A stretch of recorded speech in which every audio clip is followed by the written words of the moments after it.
युद्ध कांड के सर्ग 93 में श्री राम जी के द्वारा राक्षस सेना के संहार का वर्णन किया गया है। सभा में पहुंचकर राक्षस राज रावण अत्यंत दुखी एवं दीन हो श्रेष्ठ सिंहासन पर बैठा और कुपित सिंह की भांति लंबी सांस लेने लगा। वह महाबली रावण पुत्र शोक से पीड़ित हो रहा था, अतः अपनी सेना के प्रधान योद्धाओं से हाथ जोड़कर बोला, वीरों, तुम सब लोग समस्त हाथी घोड़ों रथ समुदाय तथा पैदल सैनिकों से घिरकर उन सबसे सुशोभित होते हुए नगर के से बाहर निकलो और समर भूमि में एकमात्र राम को चारों ओर से घेर कर मार डालो। जैसे वर्षा काल में बादल जल की वर्षा करते हैं, उसी प्रकार तुम लोग भी बाणों की वृष्टि करते हुए राम को मार डालने का प्रयत्न करो। अथवा मैं ही कल महासमर में तुम्हारे साथ रहकर अपने तीखे बाणों से राम के शरीर को छिन्न भिन्न करके सब लोगों को देखते देखते उन्हें मार डालूंगा। राक्षस राज की इस आज्ञा को शिरोधार्य करके वे निशाचर शीघ्रगामी रथों तथा नाना प्रकार के सेनाओं से युक्त हो लंका से बाहर निकले। वे सब राक्षस वानरों पर परिघ पट्टिश बाण तलवार तथा फरसे आदि शरीर नाशक अस्त्र शस्त्रों का प्रहार करने लगे। इसी प्रकार वानर पर भी राक्षसों पर पेड़ों और पत्थरों की वर्षा करने लगे। सूर्योदय के समान राक्षसों और वानरों के उस तुमुल युद्ध ने महाभयंकर रूप धारण किया। वानर और राक्षस उस युद्ध भूमि में विचित्र गदाओं, भालों, तलवारों और फरसों से एक दूसरे को मारने लगे।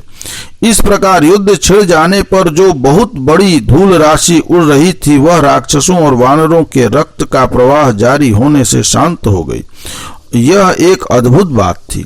रणभूमि में खून की कितनी ही नदियां बह चली, जो काष्ठ समूह के भांति शरीर समुदाय को ही बहाए लिए जाती थी।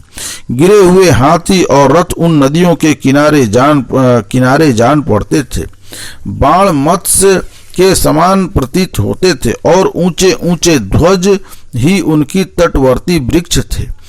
समस्त वानर खून से लथपथ हो रहे थे। वे कूद कूद कर सम्रांगण में राक्षसों के ध्वज, कवच, रथ, घोड़े और नाना प्रकार के अस्त्र शस्त्रों का विनाश करने लगे। वानर अपने तीखे दांतों और नखों से निशाचरों के केश, कान, ललाट और नाक कुतर डालते थे। जैसे फल वाले वृक्ष की ओर सैकड़ों पक्षी दौड़े जाते हैं, उसी प्रकार एक एक राक्षस पर 100 वानर टूट पड़े।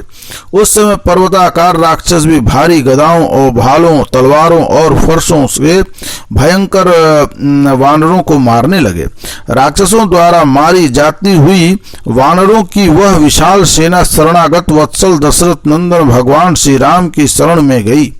तब बल विक्रमशाली महातेजस्वी श्री राम ने धनुष ले राक्षसों की सेना में प्रवेश करके बाणों की वर्षा आरंभ की।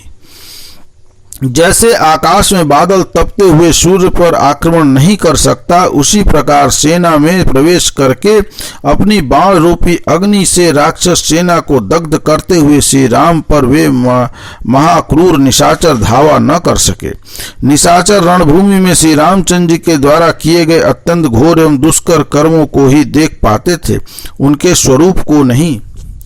जैसे वन में चलती हुई हवा बड़े बड़े वृक्षों को हिलाती और तोड़ डालती है, तो भी वह देखने में नहीं आती, उसी प्रकार भगवान श्री राम निशाचरों की विशाल सेना को विचलित करते और कितने ही महारथियों की धज्जियां उड़ा देते थे, तो भी वे राक्षस उन्हें देख नहीं पाते थे।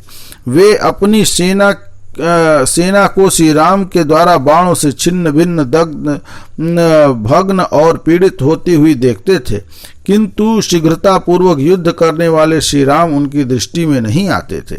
अपने शरीर पर प्रहार करते हुए श्री रघुनाथ जी को वे उसी तरह नहीं देख पाते थे, जैसे शब्दादि विषयों के भोक्ता रूप में स्थित जीवात्मा को प्रजाएं नहीं देख पाती।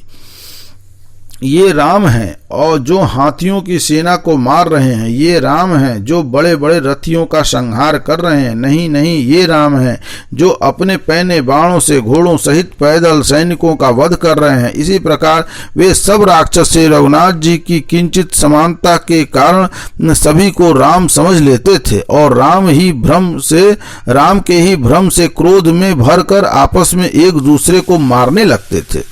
श्री रामचंद्र जी राक्षस सेना को दग्ध कर रहे थे तो भी वे राक्षस उन्हें देख नहीं सके। महात्मा श्री राम ने राक्षसों को गांधर्व नामक दिव्य अस्त्र से मोहित कर दिया था। अतः वे राक्षस रणभूमि में कभी तो हजारों राम देखते थे, कभी उन्हें उस महासमर में एक ही राम का दर्शन होता था। वे महात्मा श्री राम के धनुष की सुनहरी कोटि यानी नोक या कोण भाग को अलात चक्र की भांति घूमती देखते थे, किंतु साक्षात श्री रामचंद्र जी को नहीं देख पाते थे। युद्ध स्थल में राक्षसों का संहार करते हुए श्री रामचंद्र जी साक्षात चक्र के समान जान पड़ते थे। शरीर का मध्य भाग अर्थात नाभि ही उस चक्र की नाभि थी। बल ही उससे प्रकट होने वाली ज्वाला थी। बाण ही उसके अरे थे और धनुष ही नेमिका स्थान ग्रहण किए हुए थे। धनुष की टंकार और तल ध्वनि ये ही दोनों उस चक्र की घरघराहट थी। तेज बुद्धि और कांति आदि गुण ही उस चक्र की प्रभा थे तथा दिव्यास्त्रों के गुण प्रभाव ही उसके प्रांत भाग अथवा धार थे। जैसे प्रजा प्रलय काल में काल चक्र का दर्शन करती है, उसी प्रकार राक्षस उस समय श्री राम रूपी चक्र को देख रहे थे।